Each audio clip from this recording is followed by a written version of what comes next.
Alright, we're taking a bit of a break from Angular. I know that's been my focus the last 10 plus videos, so if you want to learn Angular, feel free to go back and check out that. We've been going through the Tour of Hero tutorial. Today we're going to revisit a video I made 2 years ago. Can you believe that? Crazy, I was on this channel that long ago. And if this interests you and you like this kind of stuff, don't forget to hit subscribe. We're getting close to 1,000, which is my current goal. And this is the video I was referencing. It's opening a web browser and going to a specific URL in Python. It's a quick little tutorial, 4 minutes and 37 seconds long. It actually did really well. It's one of the most popular videos on this channel, but we got some folks in the comments saying it didn't work for them. I don't know if they followed it to the T or what all happened, but we're going to talk about this topic again and kind of expand on it. So hopefully, if you did already watch this, you can watch this one too and still learn more. And what we're going to be using in this video is the web browser Python library. And more specifically, what I want to show you is this webbrowser.register method, which allows us to create our own what they call controller. So you can think of a controller as just a type of web browser that we're going to give a name. Like for instance, we'll name Chrome, and it'll be the path to Google Chrome, and we can use that in the future to open up the URL. Okay, so let's just hop into it and show the basic. How do I open the default web browser in Python and go to a specific URL? That one's pretty easy. So here is my Python script so far. You can just ignore this Chrome path and this Edge path. What it is just the path to the exe of that web browser. We're going to use that here after I show you the basic, how to go to a website. But the only thing you only want to do is import the web browser, and then we can do something like webbrowser.open and then pass in a URL. So https google.com is a good one. And that'll just, like I said, use your default web browser. So for me, it's Chrome. And I already have Chrome open as I was showing you before. So it'll just use the open Chrome session, if you will, and create a new tab and go to this. So let's run this. And here you go. It pops up and it goes to google.com. So maybe that's all you came to this video for. So, well, there you go. But I recommend sticking around because you might have a case where you want to use something that's not default. And maybe you're passing this along to multiple users and you don't know what everyone's default setting is. Therefore, you want to make sure you use the right web browser. And what we can do is register what are called controllers, which in my mind is basically just a web browser that we create an alias for. So for Chrome, I'm just going to give an alias of Chrome.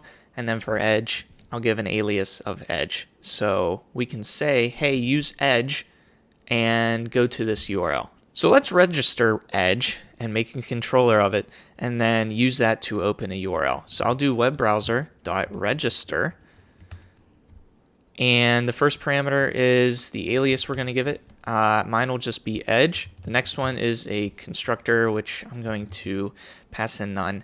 And then lastly, we can do webbrowser.background browser, and then we'll pass in this Edge path that is the path to my Microsoft Edge exe. If I remember, I'll paste both of these in the description. So, if you installed them, the default location, when they installed and you didn't change anything, then it should be the same for you. And if not, verify that this is the path to the exe or it won't be able to find it, and then therefore it won't be able to use it. So inside of this background browser, let's just pass in Edge path. Okay, and you can see how we're going to utilize this Edge alias here in this next step. So we can do webbrowser.get, and that says, hey, use this web browser, and then open, and then the same thing, https google.com. So now we're using the new Edge web browser that we defined as, hey, this is the path to the exe, and let's run this and watch what happens. So it'll bring up Edge, which is Chromium Edge now, and Google recommends using Chrome.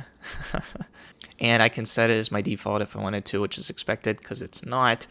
But here we go. We opened up Edge, which is not my default browser, and we did it by registering it. And then I can do the same thing. I'm just going to copy this whole line. And down below, I can do the same thing with Chrome.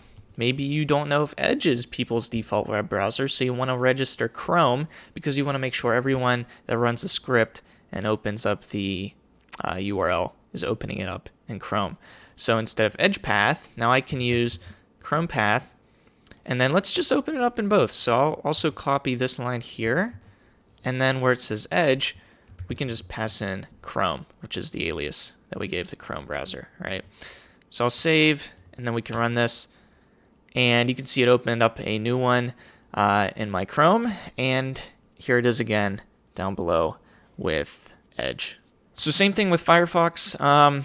You just have to find the path to Firefox. I don't have that installed on this computer, but you can do the same thing. Get the path, register it, give it an alias, so you could just name it Firefox if you wanted to, and then, open it with Firefox. Pretty straightforward, I guess. So hopefully this made more sense. It added maybe a little bit of clarity to that video. And thanks so much for watching, guys. Like I said, if you like this kind of stuff, don't forget to hit subscribe. We're getting close to 1,000. Really would appreciate it. And hope to see you in future videos.